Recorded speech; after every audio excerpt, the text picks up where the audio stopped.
Hello everyone, welcome to yours and my favorite part of the week. That's right, it is your online general psychology lecture, and I'm here to walk you through the hottest topics in thinking and intelligence. So we're going to talk about different theories of intelligence, some you've heard of and some you might not have heard of. Alright, with that said, let's jump into it. Beginning with, what is cognition?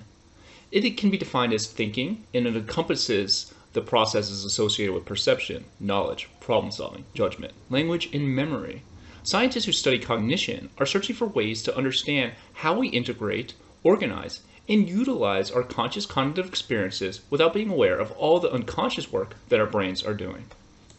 So we have these unconscious kind of cognitions, things we're outside of our awareness that are going on in our brain, but we also have these conscious cognitive properties, such as problem solving, memory, perception. Perception can go both ways, conscious and non-conscious, but kind of the point here is it's really consciousness, kind of broadly speaking, it's just thinking, and kind of like what it is that your brain is doing, what functions it's serving, and that can include a whole lot of things as listed. Cognitive psychology, kind of straightforward, is the field of psychology dedicated to examine how people think, aka cognition. It's the study of cognition. It attempts to explain how and why we think the way we do by studying the interactions among human thinking, emotion, creativity, language, problem solving, and other cognitive processes.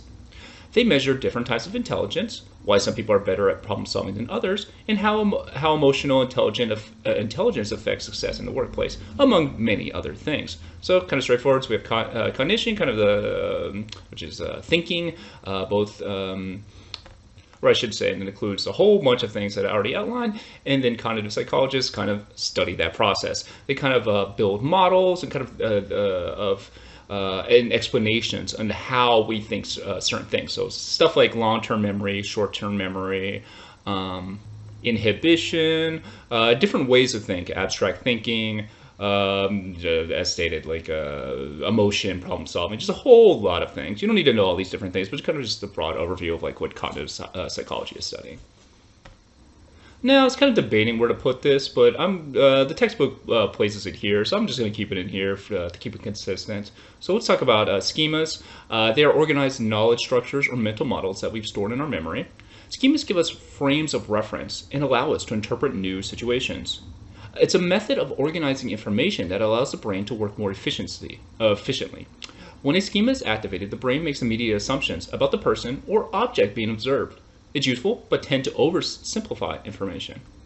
So as we talked about in previous, all our chapters really, the brain is really always looking to work as efficiently as possible. It's not doing a complete kind of interpretation of every new event at all times, but rather relying on assumptions, which kind of conserves energies and allows us kind of to focus on other more important tasks, or tasks that require kind of more mental energy dedicated to it.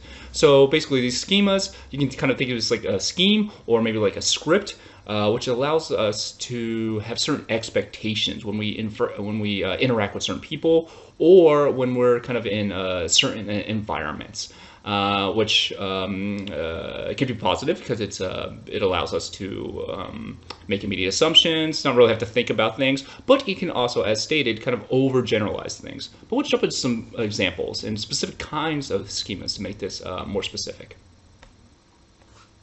And what I want to point out is event schema. This is also known as a cognitive script. It is a set of behaviors that can feel like a routine. They're automatic processes performed often. What happens when you go to a restaurant, for example? Walk into an elevator, you look towards the door. So in the example of a restaurant, we all kind of have a general schema that is kind of a script. We walk into a restaurant, we're greeted by a host. The host then takes us to a table. A waiter eventually comes, they take our drink orders, and then we order food, and then we pay the bill, la la la. Okay, so we all kind of have that assumption. We don't really have to think, okay, what's going on? Well, we walk into the restaurant, what do? We have certain assumptions, which obviously, though, all restaurants are not like that. But kind of in general, that allows us, again, to kind of operate on a neurological level efficiently and focus on other things. And kind of the same thing when you walk into an elevator. You don't think about which direction you should look towards. You just look towards the door. You're not looking to the side or staring, at the wall behind you. It's just kind of a script, an expectation that occurs automatically and often within your environment. Event schema can vary widely among different cultures and countries. I should say schemata is kind of the plural of schema, but I see schemas sometimes anyway, doesn't matter. Anyway, as stated, there's cultural variation in event schemas. It's common for people to greet one another with a handshake in the US, for example, but in Tibet, you greet someone by sticking your tongue out at them. In Belize, you bump fists. Current research suggests that it is a habit or event schema of checking our phones in many different situations that makes refrain from checking them while driving especially difficult. Driving a car, automatically look at your phone plus excitement of getting a message. So kind of going back to the cultural point here, we all kind of have general assumptions about how certain events unfold, but obviously that will differ across cultures. So there's just one example as stated, there's different ways to greet people. So handshake versus a fist bump versus sticking your tongue out. So if you're from the US and you're visiting Tibet and then somebody, sticks their tongue at you, you might think, oh wow, this person hates me or is mocking me or something along those lines, because we do not have that automatic assumption, that experience. We do not interact with those types of events often. Thus, it would be strange to us. And the final bullet point is kind of just some arguments that state that we kind of check our phones so often, we're just like terminally online, that when we receive notifications for our phones in areas at times when we shouldn't be checking our phone, aka driving a car, it's difficult to refrain from checking your phone, because again, it's often we're checking your phones all the time. It's kind of like this automatic process, almost like a reflex. Alongside the fact, the social expectation that you got a message and you're excited about that. So kind of the argument here is that cognitively, or one argument here is that cognitively, that automatic reflex, that perpetually being on the phone, thus, you're interacting with it often, contributes to the difficulty in not checking your phone while you're driving, and thus putting you at risk of crashing your car. Okay, but now let's jump to kind of the meat of this chapter, and that is intelligence. Beginning with how we always do, a definition, and that is, what is intelligence? Shockingly, / not shockingly at all, psychologists can't agree on a precise definition of intelligence. One psychologist, shown on the right-hand side, called Edwin Boring, maybe ironic or accurate, depending on your view of this topic, is quoted as saying, intelligence is whatever intelligence tests measure. So again, we have to have kind of an operational definition for intelligence, and basically his point is, listen, we have intelligence tests. If I say this is testing intelligence, then that's what intelligence is, and we all have kind of different tasks, and thus it's very difficult to kind of come to a consensus of what intelligence is.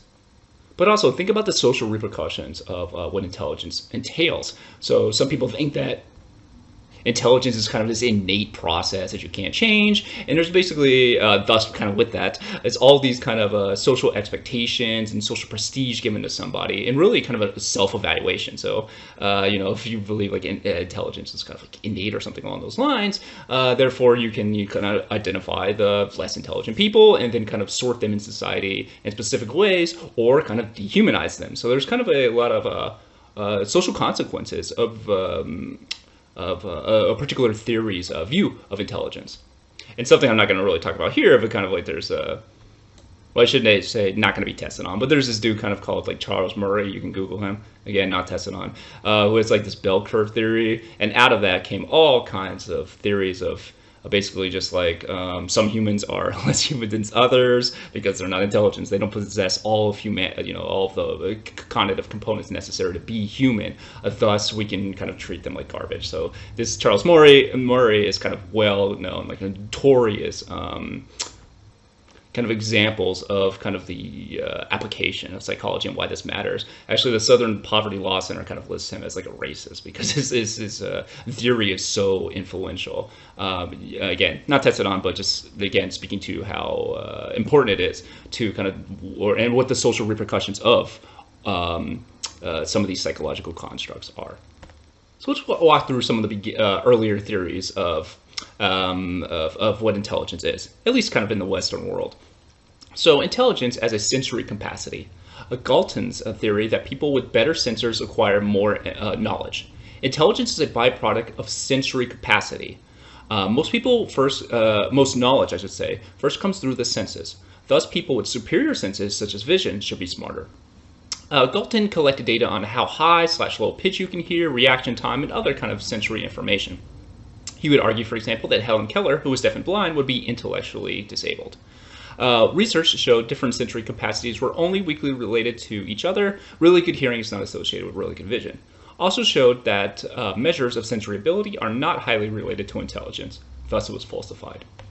So basically his theory is that you have certain sensory capacity. So we all have senses, vision, hearing, taste, touch, etc. So in all information, basically, in all immediate knowledge first comes through those senses. So basically what he's arguing is the better your senses are, the more information you can take in, the more immediate knowledge you can acquire through those your sensory capacity, and that allows you eventually to become smarter because you're taking in more of the world. You're hearing more, you're seeing more, and you're feeling more on not just more, but kind of just like in a more efficient or like deeper level, something along those lines. And thus, what you should do is, or to identify intelligent people, is just kind of measure their sensory capacities, how well they see, how well they hear, etc. However, research kind of disproved this theory, this argument. So, for example, different sensory capacities are only weakly related to each other. So, kind of the theory here with sensory capacity, kind of implicit in an argument, is that you kind of have some people who just have like elite everything, elite vision, elite hearing, elite kind of tactile touch abilities, elite taste. And thus they would, be the best. However, research has found that kind of sensory capacities were only weakly related to each other. So that basically means that having really good hearing, for example, does not mean that you're going to have a really good vision.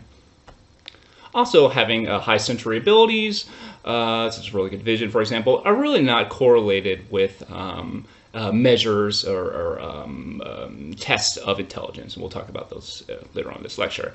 Thus, this is kind of an example of a theory being falsified and why falsification is important. You have to have the ability, your theory, any theory, has to have the ability to be proven wrong, or it's kind of not a scientific theory. You have to be able to prove that or find supporting evidence and find evidence that does not support your theory.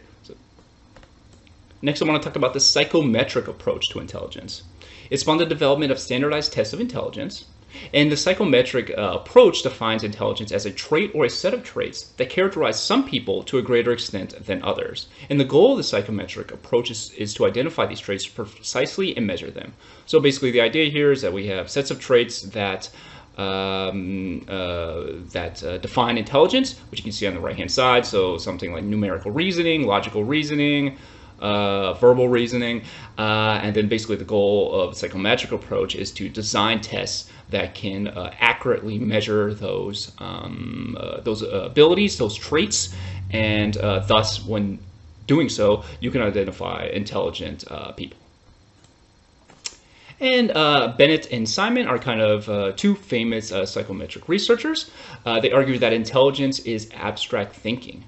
Bennett and Simon's 1905 intelligence test was a diagnostic tool designed to measure overall thinking ability. It focused on higher mental processes. Those include reasoning, understanding, and judgment. Most scholars of intelligence now argue that intelligence has something to do with the capacity to understand hypothetical concepts and abstract thinking. It's the capacity to understand hypothetical concepts. So basically, I present you with a scenario that didn't actually occur. It's hypothetical, and then you have to kind of work through this hypothetical scenario to come to a conclusion.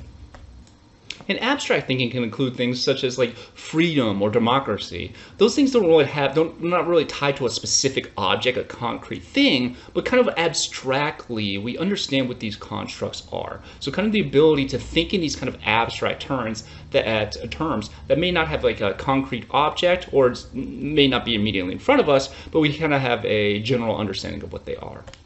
It allows us to kind of make observations around about the world around us, and then kind of build this kind of connect it all together to form these large, again, abstract concepts such as freedom, democracy, justice, something along those lines. And his test was designed to test those hypothetical concepts in abstract thinking. Now, on those psychometric tests, specifically Simon and Bennett, correlations were run between kind of scores on those IQ tests, and what researchers found was that those test items were positively correlated. So imagine 10 quiz items, and those quiz items, or your scores on those quiz items, are correlated. So if you perform well on one, you perform well on another, for example. But the correlation is really about 0.2, 0.3, and we already talked about correlation coefficients in previous chapters. So that's kind of like a low, kind of like medium, maybe correlation. But there is a correlation between those IQ test items.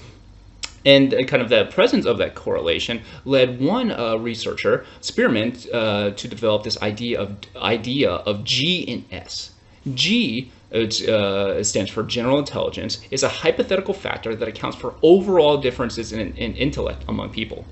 General, as stated, general intelligence accounts for overall differences in intellect among people. Some people are just plain smarter than others, is what this argument is. Spearman didn't know why, just as some cars possess more powerful engines than others, he thought some people have more quote-unquote powerful, that is, more effective and efficient brains than others. That is, they have more G. So kind of the idea here is that we have this just globalized, generalized intelligence that everybody has. So it's this hypothetical score that you have, whatever, from 0 to 100. I'm just making up something here. And you score on this G ability, and that G, that is general intelligence, that G intelligence is what differentiates people on intelligence. However, it was also argued that there is an S, and that is specific abilities. That is the particular ability level in a narrow domain.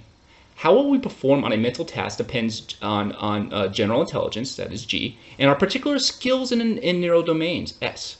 Can have high G, but suck at spatial abilities, for example. That would be an S, spatial abilities, because it's a narrow specific type of intelligence.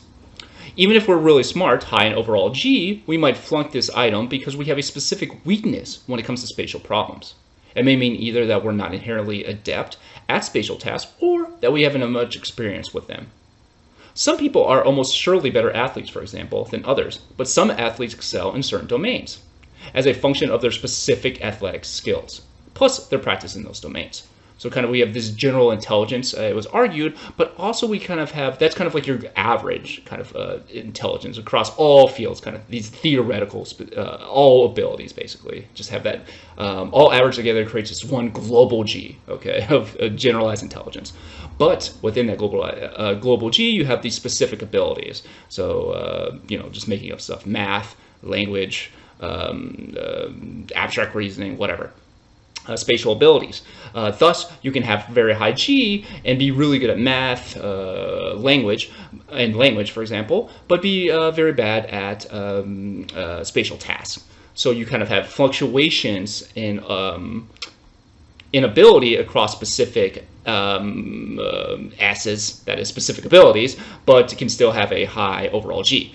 And kind of you can relate this to like an athlete, for example. So different athletes, they're quote unquote all athletic, but some athletes are really good at basketball, for example, or really good at football, swimming, etc. So even though they're all generally good at as kind of like an athlete, they have specific abilities in which that they excel at, alongside just kind of general practice. Not long after Bennett and Simon introduced their test to France, Louis Terman of Stanford University developed a modified and translated version of the test called the Stanford-Bennett IQ test. Terman's great achievement was to establish a set of norms. Norms are baseline scores in the general population from which we can compare each other's scores. Using norms, we can ask whether a given person's score on intelligence scores or on intelligence test items is above or below those of similar age people, and by how much. All modern intelligence tests contain norms for different age groups, such as adult between 30 and 54 and between 55 and 69. So kind of the idea here is that we have these test norms, which allow researchers to compare people on kind of these intelligence, their scores on these intelligence tests. And they do so by, again, that, or I should say, they basically generate kind of an average expected score for particular age groups, and then they say, okay, you scored above or below or average your expected score for your age group. So they do this because comparing 10-year-olds to 50-year-olds would not really be comparable, for example. So what they do is they cluster you into age groups, and they say, okay, this is your expected score. Did you score above that, or did you score below that? And that is called norms. The most IQ test today, or the most commonly used IQ test today, is the Wechsler Adult Intelligence Scale. It consists of 15 subtests that give 5 overall scores. It gives you a score of overall IQ, verbal comprehension, perceptual reasoning, working memory, and processing speed.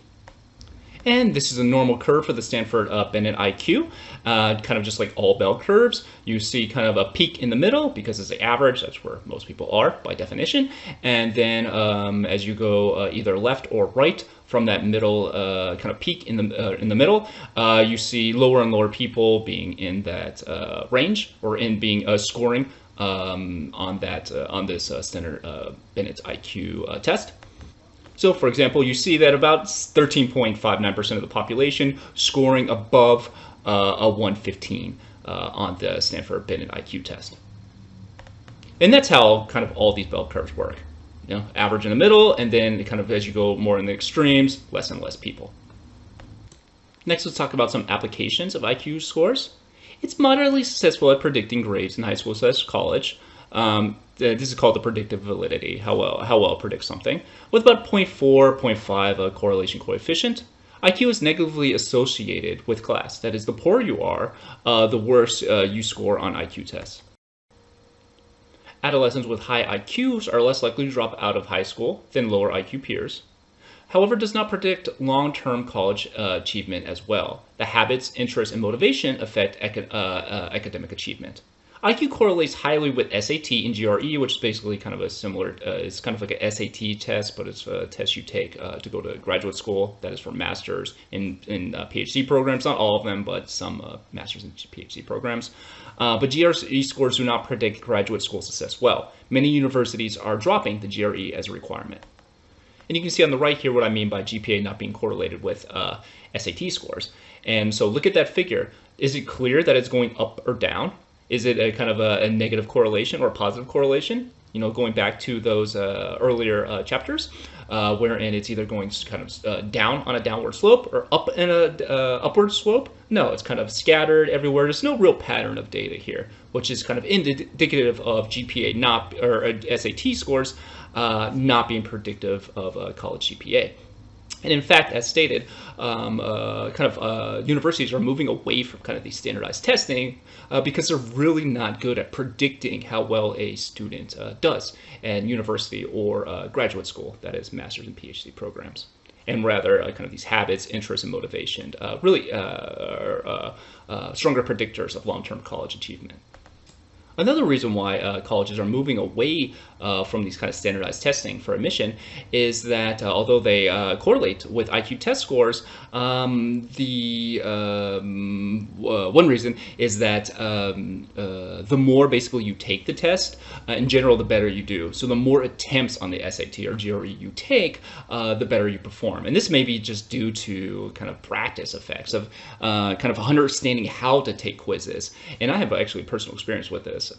So I never took the SAT growing up because I went to a community college. I did not care, never took it. So I was very unfamiliar with kind of how standardized tests work, what it is they're actually asking me, how to take the test. Kind of there's a whole strategy of how to take a test, or in those specific tests that you can take courses kind of to improve. And I did like horribly on these GRE practice tests. And then I just took this course, and then that kind of taught me how to take a standardized test. And then a few months later, I went from a low score to like an above average score, which again doesn't matter, but it kind of just demonstrates that okay, so either my IQ randomly changed within, or increased significantly within a 2 to 3 month span, which would be impossible, depending on your definition of like intelligence and how like innate and how fixed you believe it to be, and how unmovable you believe it to be. Or I just learned how to take the GRE test after taking it a couple times and performing practice tasks. But not only that, but recently researchers have uncovered kind of like kind of a darker history of these standardized tests. So, for example, after universities were kind of forced to begin integration, one way to kind of exclude racial minorities from universities was to make college students kind of take these standardized tests. And in fact, there's kind of like memos of kind of university presidents stating that, hey, we're kind of creating these, or we're using these tasks to kind of exclude, for example, black university applicants from attending our university. Because again, kind of these practice effects, familiarity with these tasks are very are correlated and impact how well you perform in the task. And going back to the 1950s, obviously, racial minorities, segregated, excluded, disenfranchised from structures and educational institutions that allow you kind of to practice those specific test-taking skills. And thus, by using these tests as kind of like a filter, these tests can be used as a filtering process, wherein particular racial minorities can be scientifically excluded and from the university populace. Another kind of a component of this dark history is the eugenics movement. This led to the worry, or kind of IQ in general, kind of contributed to the worry about quote-unquote low IQ individuals in certain groups and the eugenics movement. A recent study found that disproportionately high impact on the Latino population, primarily men and women from Mexico. Forcible sterilization and immigration laws were the most visible impacts on society. In 1927, in a Supreme Court case called Buck v. Bell, sterilization of 18-year-old, quote-unquote, 3 generations of imbeciles are enough. The U.S. Immigration Restriction Act of 1924, quote-unquote, or quoted immigrants of the lower grades of intelligence and immigrants of, quote, who are making obsessive contribution to our feeble-minded, insane, criminal, and other socially inadequate classes. So kind of the idea here is that you can imagine, okay, so we're identifying the intelligent people. Alongside those are going to, that's going to automatically be influenced by kind of the social, economic, and political dynamics of that environment, of that historical era. So the historical era that particular theories are most active in, or are created in, are always kind of going to reflect those power dynamics. And in this case, so kind of the idea here is, okay, you've identified the low IQ people. I'm going to also add that IQ, intelligence, cannot be changed no matter what. You're just born with it. That's it. Game over. So kind of the idea here is that, okay, we have to identify the low IQ people and handle it. So in the Supreme Court, the judge literally argues that we can forcibly sterilize certain individuals because, quote unquote, 3 generations of imbeciles are enough. So basically what that judge says is, listen, you have a family history of just, quote unquote, imbeciles, criminality in your family, therefore the state is going to forcibly sterilize you. And kind of this same line of reasoning was also implicated in the Immigration Restriction Act. So kind of the idea here is that we can test the immigrants. They're obviously going to be low intelligence, and thus and we know that intelligence is associated with, criminality, poor high school performance, and all those other markers. Therefore, we have to, or thus I should say, it's scientifically justified, it's empirical to exclude certain immigrants, certain races of immigrants from the country. So again, you can see here how all of these theories, all of science really, there's will always, and when you get into kind of the application of it, will always be kind of inherently political, economic, and have social, economic, political, cultural of consequences. And here's just a map of the number or estimated number of forced sterilizations that occurred across kind of mainland United States. If you want to look into kind of the history of what was done to Puerto Ricans, that is obviously not tested on, but also kind of a deep history of kind of forced sterilization and frankly forced experimentation on Puerto Ricans. All right, so now let's talk about some environmental influences of on IQ test scores.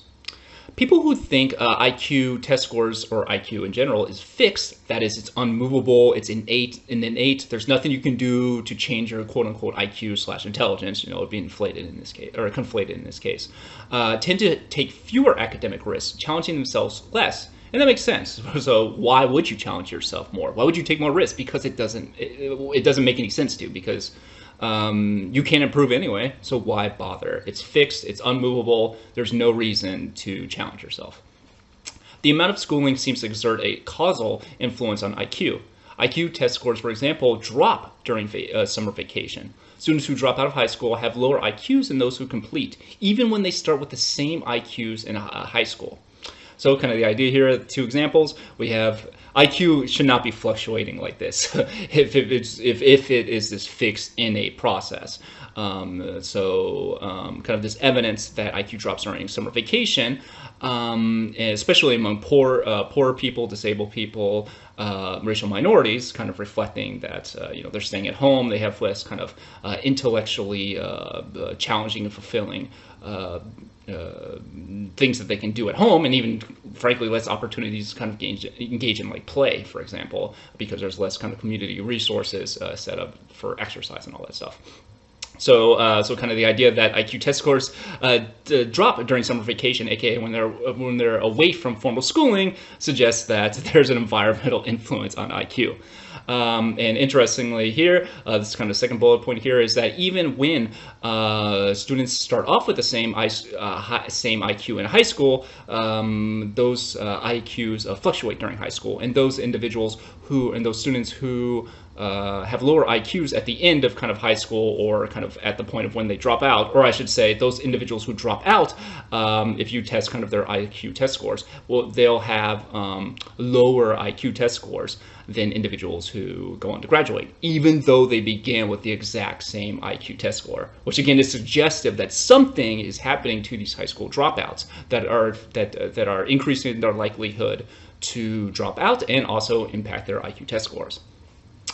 Early intervention programs such as Head Start produce short-term increases in IQ. It slightly reduces the likelihood of being held back in school, as well as high school dropout rates. And expectancy effects, the tendency of researchers to unintentionally influence the outcome of studies. The Harvard tests of inflicted acquisition. Bloomers versus others, but really randomly assigned. The 20% labeled as bloomers scored about 4 IQ points higher than the other students when measured a year later. All right, so let's break that down a little bit. So this is a classic study. So basically what these Harvard researchers did, they went to, some elementary school, or middle school, something along those lines, it doesn't matter. And what they did was they went to particular classrooms, and then they would say, okay, students, here's what we're going to do. And they would tell the teacher as well, and they would say, okay, we at Harvard have identified the smartest of people here. And these people who are really smart are going to be called the bloomers. So the smartest are the best. And everybody else, you guys aren't bloomers. Well, the trick was that none of those people were bloomers. It was just completely made up. There was no such identification of intelligence ever done. It was just random assignment. But interestingly, what the researchers found that the students who were given that label bloomer scored higher on their IQ tests, and specifically 4 points higher on their IQ test scores than other students who were not given that bloomer label when measured a year later. So even though initially they started off with that same IQ test score, these students who were given that label, bloomer, even though it's completely made up and it's just randomly assigned, were more, on average, scored higher on their IQ test scores a year later after giving that label. This is kind of the idea of expectancy effects. So kind of the idea here is because they were given that label, then all of a sudden everybody around them is going to treat them smart. Peers will treat them smarter. Maybe teachers will give them more attention, kind of encourage them more. And the same thing with their parents. Maybe encourage them more and be more active in their child's life because they'll believe that their child is like uniquely intelligent, something along those lines. So kind of that expectancy effect from that completely fake bloomer label impacting IQ test scores. Other predictors of poor cognitive development include poverty. Children in unstable homes have more fluctuation in scores. That is, you can keep testing these kids every 6 months, every year. Children who live in the most unstable homes, that is neighborhood violence, maybe household violence, or just food precarity, income precarity, kind of just general instability, have most fluctuations in their score. That means they're jumping around, and they're being thus kind of, you can infer that that unstable environment is impacting severely their IQ scores because it's creating these severe fluctuations in scores.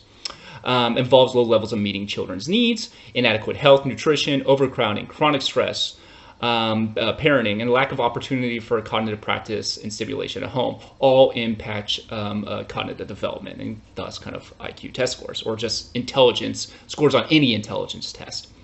And most of these are straightforward, so kind of but a couple I want to point out here is that you can imagine kind of a household having a ton of ton of books, maybe internet access, and some households not having internet access or having no books at home, having little nutritional food, kind of it being kind of very crowded with not a lot of room to sit and read silently or do something that you find cognitively satisfying, or kind of just to practice whatever reading or math, whatever it is that you want to do, or do your homework, for example. So kind of that accumulation of all those kind of structures within a poor home contributing to a higher likelihood of performing worse on IQ tests or intelligence tests more generally.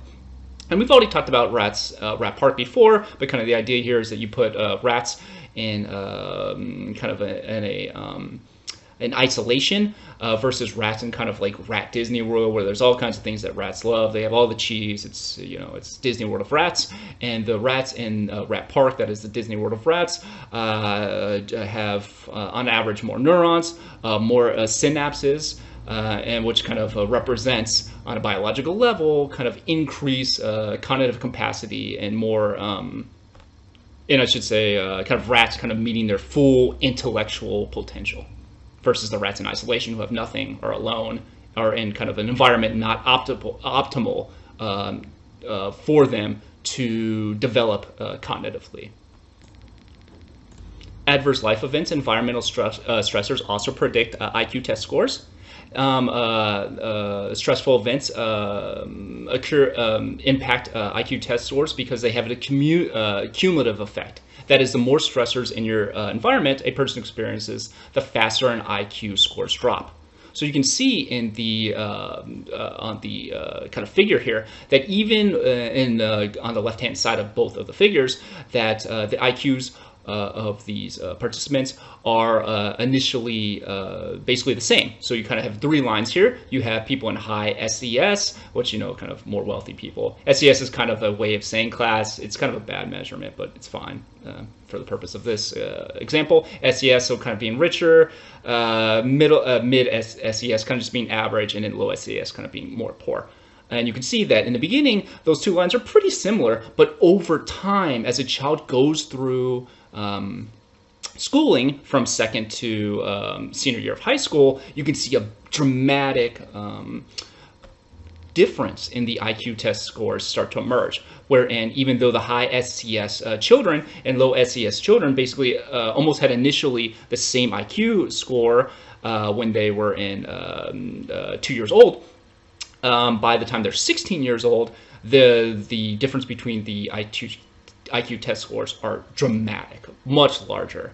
And kind of the idea here is that these adverse childhood events, so events such as, and you can see this in the table here, being part of a minority group, father's absent from a family, mother did not complete high school, mother is anxious, distressed, poor mental health of the parents. So kind of like the accumulation of all those stressors, and the other stressors that we already talked about in the previous slide, overcrowding, lack of resources at home, all coming together, all accumulating, generating that accumulative effect to impact or to negatively impact a person's IQ test score.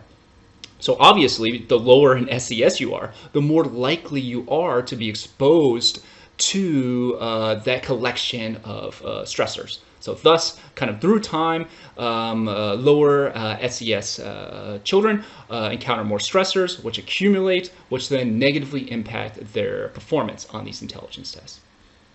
Which kind of ties to this idea of the cumulative-deficit hypothesis. And kind of as stated, negative effects accumulate over time. One way that this is measured is through early childhood stunting. That's basically being being too short or underweight for your age. This can be at birth or across kind of early childhood or even middle childhood. So from like day 1 to 10 years old, for example.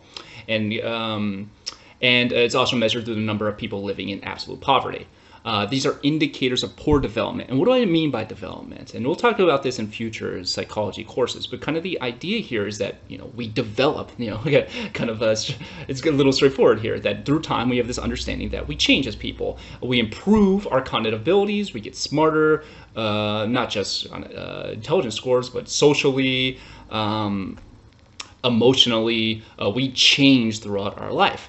And what these researchers do is they took kind of the idea here is that they calculated how many children across the entire world, some regions were left out, were suffering from stunting, again, kind of undergrowth, you can think of stunting as, and total number of people living in absolute poverty, and they found that about 200 million children under the age of 5 are not fulfilling their developmental potential. Now, what do I mean by that? Well, look in on one of the figures here with the quality environment and kind of this 3 rows here.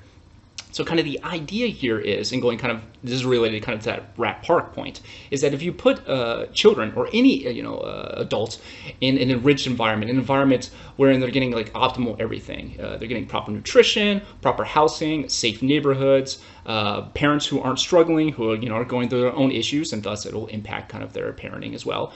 Individuals in those environments are more likely to reach their full potential. So you can kind of imagine it as a range of possibilities of intelligence. So wherein a person, a community, a group, a culture, a country, whatever, that has kind of optimal or enriched environments are more likely to allow those people, groups, individuals to reach their full potential. So reach the maximum ability of their intelligence. So again, we kind of have a range of kind of intelligent possibilities versus a person, who's in a violent neighborhood, poor school, parents are depressed, maybe one parent is absent, both parents are absent, who knows? So kind of a deprived, adverse environment, those children are going to be more likely to not reach their developmental potential. They're going to, on that kind of that range of possibilities of quote unquote intelligence, they're going to be on the lower end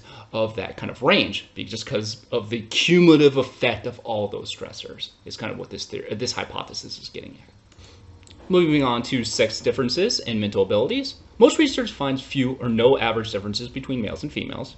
Research shows consistent differences in terms of specific mental abilities. So for example, females tend to do better on some verbal tasks and recognizing emotions in others, and males tend to do better on spatial ability tasks like mental rotation and geography.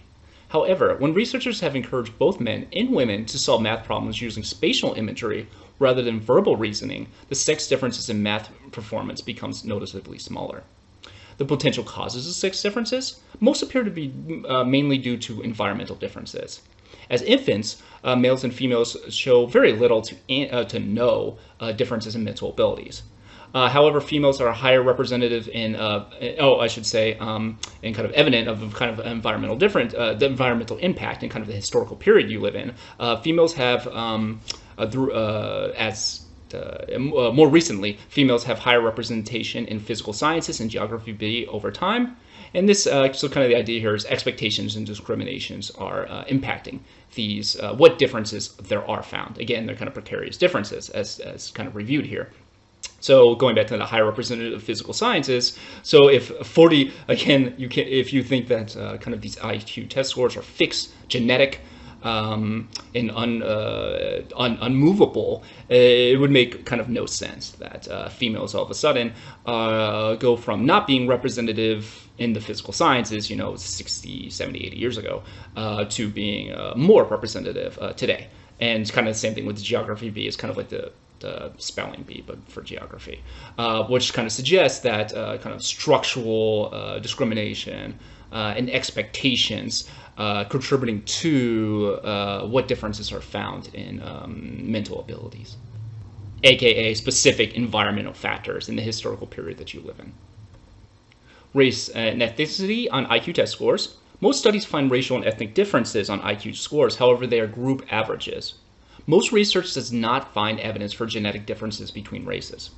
A study conducted in Germany shortly after World War II compared the IQ test scores of children of Black American soldiers and white German mothers with the children of white American soldiers and white German mothers. In both groups, mothers raised the children. However, at the end of the study, no differences in IQ test scores were found. So kind of the idea here is that we have two groups of individuals. We have Black American soldiers with white German mothers producing offspring, and then we have white American soldiers and white German mothers producing offsprings. In both cases, the mothers rate the children, and then you test the IQ test scores. If there's a racial difference, some innate biological genetic racial difference between IQ, you would expect to see that the children of Black soldiers, Black American soldiers, to perform worse on IQ test scores. However, that was not the case. There was no difference in IQ test scores. Again, suggesting that some environmental influences, aka discrimination, kind of disenfranchisement, and kind of that lower, in general, racial minorities being at a higher risk of being in low SES, aka being poorer, and then thus running into that accumulation of stressors that we've already talked about, contributing to different, on average, lower test scores. Other studies have examined whether Black Americans with white European ancestry obtain a, quote, boost in IQ relative to those with fewer white European ancestries, which would be expected if racial differences were genetic. No differences in IQ test scores. So kind of the idea here is that you collect data on various Black American IQ test scores, or I should say you look at their kind of ancestry, so how many white relatives they have. And kind of the idea here, if IQ test scores are genetic and white people are genetically, biologically better at IQ, you would expect that the more kind of white ancestors you have, the more a Black individual has, or the more white ancestors a Black individual has, the more likely they would be to score higher on IQ test scores, because they have, because in this kind of argument, white IQ or white people scoring higher, therefore you kind of have this quote-unquote genetic advantage. However, there is no such difference. So that is, the more white ancestors a Black individual has, it makes no difference on their IQ test scores. Again, suggesting that the environment is playing a key role in kind of differences at the group level of IQ test scores. And one theory is called the stereotype threat. Or I should say hypothesis, fear, and it's defined as fear that one will be judged to have the qualities associated with a negative stereotype. A meta-analysis of SAT test scores found stereotype threats account for 40 points on the score gap between white, Black, and Hispanic students. Mentors increase test performance. So kind of the idea here is that racial minorities, disabled individuals, women, name whatever your minority group. They are aware of the stereotypes that exist. Like they don't live in a vacuum. They are aware of what stereotypes exist, and kind of the idea here is that they are in fear that they will be judged to have those qualities, to actually possess those qualities that make up those negative stereotypes. And because that fear of kind of supporting that negative stereotype kind of makes them more likely to perform worse on a particular task. So, for example, I stated kind of on SAT test scores, kind of the idea here is that if minority groups will be aware that, okay, this SAT's test is measuring my IQ. Some people argue that IQ is race-based. Therefore, there's no way I can perform well, and kind of that internal monologue that's going on as they take that test is contributing to lower performance on that task.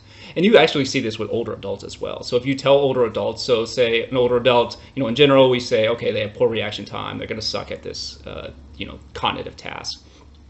And if you tell an older adult or administer them a task and say, listen, older adults always perform bad on this, so don't worry, you're going to perform bad, versus, administering that same task and then telling a different group of older adults, hey, you're going to perform really well on this task, or even saying like, hey, there's no age differences here, it's not real. Well, individuals who get told that stereotype or older adults, I should say, who get told that stereotype are more likely to perform worse on that task, because again, they're aware of that negative stereotypes, they're worried about being judged by it, and then they end up performing poorly on that particular task. And kind of the mentor increased test performance, kind of the idea here is that mentors who are similar to you is thought to increase a minority group's performance on a task or on a test. And it doesn't have to be racial, disabled, etc. It could be similar thought process, for example, similar ideology. But kind of having that mentor, having that that reassurance can have a positive impact on task or test performance. Now let's talk about the Flynn effect. This is a phenomenon over the 20th century wherein the average IQ test scores have increased in all countries studied. In the US, the increase is about 3 to 4 IQ points per decade. Countries where rates of infectious disease are high have, on average, lower IQs than lower infection countries. May harm brain development and strip body of nutrients. Scores of a group tested in 1932 fell along a bell-shaped curve with half below 100 and half above. Studies show that if children took the same test today, half would score above 120 on the 1932 scale. So kind of the idea here is that over time, throughout the 20th century, our population average IQ test scores have increased, and in general 3 to 4 points per decade, which again suggests that this is not some innate, fixed biological kind of intelligence test. Because every decade, them changing our collective kind of scores, improving 3 to 4 points, suggests that something in the environment has changed, is impacting our collective performance on these IQ tests. And one example is, as stated, if in 1932 about half of all the population scored below 100 and half scored above 100. Today, half would score above 120, or I should say, if the children took the same task or the same test today, half would score 120 on that 1932 scale. So again, it kind of suggests that all that's basically getting at here, and you can see this in kind of the figure, and you can see where the different bell curves are in the on the axis. It shows a big shift in how well people are performing on these IQ test scores in the past almost 90 years or so. Some proposed reasons include increased complexity in the world. So today you need a higher education now more than ever before to get a good job. In 1890, 27% of men in the US had more than an 8th grade education, compared to 96% of men and women in 2017. Which again suggests that kind of the formal education that you get is really correlated with performance and IQ test scores. So thus, kind of the more schooling you have, again, going back to 1890, only 27% of men completing 8th grade education, compared to 96% of both men and women today, or in 2017, having higher access to and more participation in schooling and practicing those abstract thoughts, those hypothetical scenarios, increases your those abilities, and thus you're going to perform better on tests that test those abilities. Also, a hypothesized reason is increased complexity in pop culture. So plots in movies, shows, and video games, for example. In 1950s, the show Dragnet only had like a few characters, whereas the recent show Game of Thrones had more than 250 cast members, and thereby had multiple storylines. So more complexity in kind of our everyday world. So even the cultural things that we're taking in, video games that take 100 hours to beat, shows with hundreds of characters in them being far more complex than they were, even 60 years ago. So kind of increased complexity in the culture around us, and increased schooling. Thought to be contributing to increases in performance on IQ tests across generations. All right, so let's move on from IQ. I'm just going to briefly mention this fluid and crystallized intelligence. This is theorized that intelligence is a mix of two capacities. Fluid intelligence, which is the capacity to learn new ways of solving problems. So the first time we try to solve something is what fluid intelligence measures. Versus crystallized intelligence, which is the accumulated knowledge of the world we gain over time. So kind of these are like facts, knowledge that we've just gathered living in the world. For example, how many states there are in the US. So we have fluid intelligence, trying to figure out new ways to problem solve, or solving novel problems, versus kind of crystallized intelligence, which again, kind of facts, accumulated knowledge, such as how many states are there, what's the capital of Florida, for example. Another influential psychologist I want to talk about is Gardner and his theories of multiple intelligence. Gardner rejects IQ scores as a measure of human intelligence completely. He argues that there are entirely different domains of intellectual skill. Individuals have each type of intelligence to varying degrees and prefer to learn and process information in different ways. Gardner's, quote, frames of mind are different ways of thinking about the world. Each frame of mind is different and fully independent intelligence in its own right. He argues that there is neurological evidence that distinct types of intelligence relate to different structures/networks in the brain.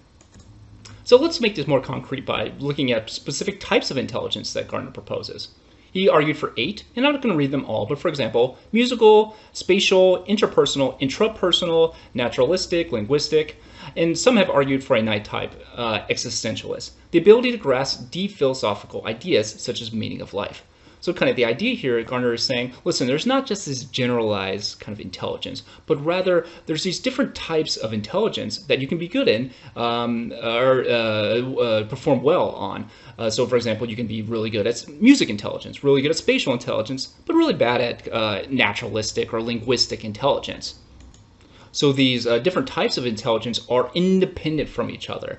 And thus, again, you can be good at something and bad at something else.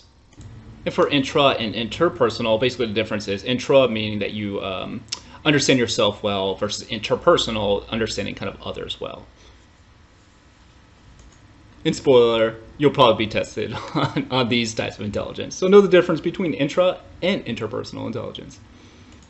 Another theory is Sternberg's triarchic theory in successful intelligence. Easy for me to say. Sternberg proposed a triarchic theory of intelligence, which consists of 3 components: practical, creative, and an analytic intelligence. To fully assess intelligence, researchers must consider the practice context, that is the age, culture, and historical period, and ability to respond creatively to new tasks, and their analytic strategies. So basically what he's arguing here is that we have 3 different components of intelligence, but not just 3 components, but you also have to take in consideration of the age of a person, the historical period of a person, and the culture in which a person lives, because those kind of variables will impact what would be considered practical intelligence, because the historical period will tell you what is practically needed for you to survive in a given culture. So intelligence tests without considering culture and kind of historical period are kind of not cannot by definition exist. Because there will always be different contextual requirements or constraints or necessities in a given environment that a person has to navigate, and the people who navigate that well are going to be considered intelligent. So let's break down some of these components, beginning with practical component. What is defined as intelligent behavior varies depending on social-cultural context. People can adapt to the environment that they find themselves in, and they can shape the environment to optimize their strengths and minimize their weaknesses. There can be characterized as street smarts, solve real-world problems. Intelligence changes over time. Numerical abilities may not play an important role in intelligence behavior today. So kind of the idea here is that, as stated, intelligence depends on your context, your social circumstances, your cultural circumstances, your environmental circumstances. And specifically, what he's basically arguing here is that you kind of have two components of practical intelligence. That is your ability to adapt to the world around you. So kind of adapt successfully, navigate your world, given the constraints of your worlds, the limitations around you. You know, you live in an environment where there's a bunch of violence, there's drug use everywhere. Successfully navigating that world, having high practical intelligence means, not getting mugged, not getting attacked, or I should say much more kind of like survival based. But not only that, but kind of the ability to shape your environment to optimize your strengths. So recognize what your strengths are as a person, and then shape your environment. Put yourself in circumstances where your strengths can be where are more likely to be useful, and you're more likely to encounter scenarios wherein you have to use your specific strengths. And then conversely, minimize circumstances wherein you have to depend on your weaknesses. So recognizing your strengths and weaknesses, shaping your environment in such a way that allows you to use your strengths and hide your weaknesses, and also adapt to the world around you. Again, kind of street smarts, solving those real world problems, and why this may have a historical period, or a historical period may be important. So going back to numerical abilities, for example, we kind of have cash registers now. We don't have to, think all the math in our head, conduct all the tax rates, and do all these subtractions and whatever, because we have a cash register. We have, or for example, our phones. So kind of the historical era kind of impacts what would be considered practical, real-world, street smarts intelligence. What would be required for you to perform well in your given environment. The creative component. It was argued by Sternberg that what is intelligence when a person first encounters a new task is not the same as what is intelligence after extensive experience. Novel tests are the best way to measure intelligence because they tap into an ability to come up with creative ideas or fresh insights, composing an emotionally moving poem or exquisite piece of music. Automatization. There is increased efficiency of information processing with practice. Sternberg argues it is critical to know how familiar a task is to a person before assessing that person's behavior. Cultural biases are introduced when administering tasks which one group is familiar with.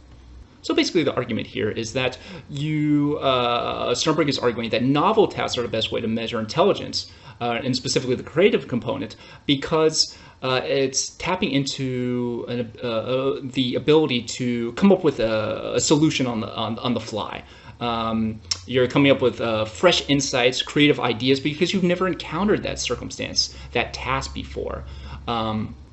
And that's important, Sternberg argues, because practicing on a task is going to impact how well you perform on that task. So thus, you should administer tasks that that individual is not familiar with. And not only that, but kind of taking a task and trying to administer it across cultures. So, someone in the Amazon rainforest, someone in Kenya, someone in China, someone in the US, administering that same task to all individuals would potentially and probably introduce cultural bias, because different cultures have more interactions with those types of test questions. And thus, some cultures have more practice with those types of test questions, and thus you're not measuring kind of that novel, fresh insights and creative ideas, features that make up the creative component of intelligence. And finally, the analytic component, the ability to reason logically, or quote, book smarts, IQ tests, college exam, admission exams. Sternberg argued is only one component of intelligence and not necessarily the most crucial. It focuses on information processing skills that produce answers to questions in traditional intelligence tests. It's thinking critically and analytically. So basically, this is kind of the IQ test part. But as stated here, Sternberg only argues that this is only one component of intelligence and not necessarily the most important. This is quote unquote your book smarts. Sternberg argues that successful intelligence establishes and achieves reasonable goals consistent with your skills and circumstances, such as your historical period, your social circumstances, your geographic location, and your economic resources. Successful intelligence, or people who have successful intelligence, optimize strengths and minimize weaknesses. They adapt to their environment through a combination of selecting a good environment and making modification to themselves or the environment to increase how well they fit within a given environment. And they use all three components of intelligence. So kind of again, you have certain, what is achievable and reasonable it differs depending on your historical period, your social context, your environmental circumstances. A person would recognize those circumstances, their historical period, work to optimize their strengths, minimize their weaknesses, adapt to their environment, but not only just adapt, but work to change their environment if necessary.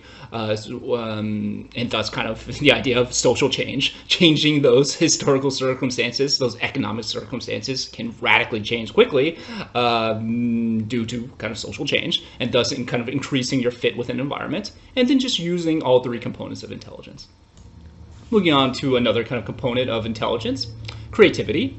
Often measured using tests of quote or divergent thinking, which can be defined as outside the box thinking. Its capacity to generate many different solutions to a problem when there is no single answer. Uses for objects tests, for example. Participants must generate as many uses for an ordinary objects, like a paper clip or a brick, as they can. This is versus convergent thinking, which is finding the single best answer to a problem. The capacity to find the best answer to a problem. They want to know the correct answer.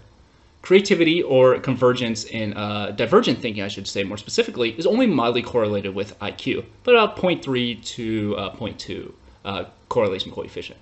So kind of we have two lines of thinking here, or types of thinking, divergent thinking and convergent thinking. And if you really think about it, divergent thinking is really more kind of applicable to the real world. Most of the real world, the situations you encounter, or at least your biggest decisions, really don't have a right or wrong answer, at least one that's not evident in the moment. You have to kind of try to think of many different solutions, and pick the best one, even though there is no single answer.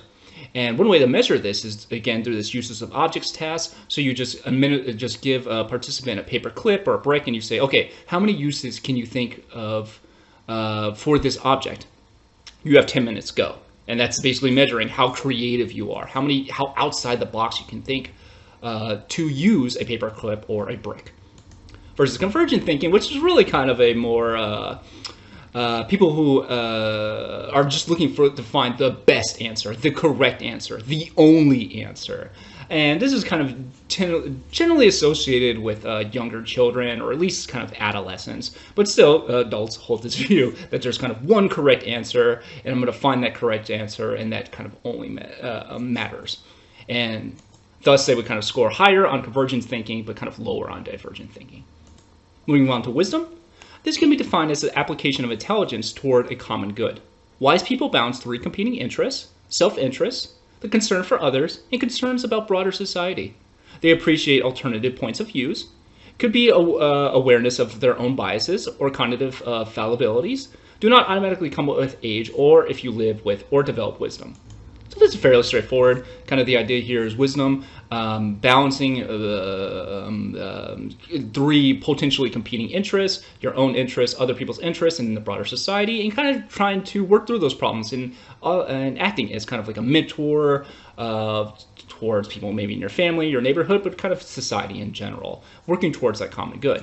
But I should say that it doesn't automatically emerge with age, but rather kind of certain environments are likely to produce particular wise people.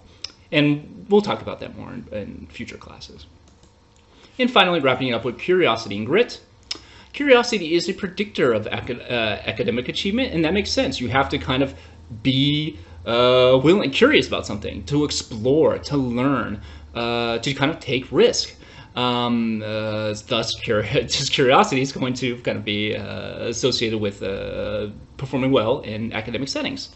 Also, we have grit, which kind of doesn't have like a great definition for it, but really one component of grit that we're really going to focus on here for the purpose of this class is perseverance. That is the willingness to persist in efforts despite frustrations and failures. It consists of the passion to achieve goals. So kind of the idea here is that we all are going to run into failures. No one's shooting 100. No one's going for 100% on every assignment. Some things are more challenging than others. But kind of the idea behind grit is: are you going to keep grinding through it? Are you going to persist despite frustrations and failures? And it also consists of your passion to achieve certain goals. Because if you hate, you're more likely to continue to persevere and kind of grind through things if you have a passion for a subject or a passion for whatever the end goal of achieving something is. Now, as stated, grit is kind of not great defined. It's kind of fuzzy within the literature. Some people say that it's the same thing as conscientiousness, which is the quality of wishing to do one's work or duty well and thoroughly. But kind of the idea here, though, however you define it, grit, conscientiousness, perseverance, kind of the idea here is the willingness and ability to keep working through things despite challenges, which again kind of goes back to that fixed intelligence point. If you believe that intelligence is fixed, unmovable, genetic, not impacted by the environment, then there's kind of less motivation to persevere because there's really no point to. All right, so with that said, thanks everyone for listening, and I hope you have a great week. Bye.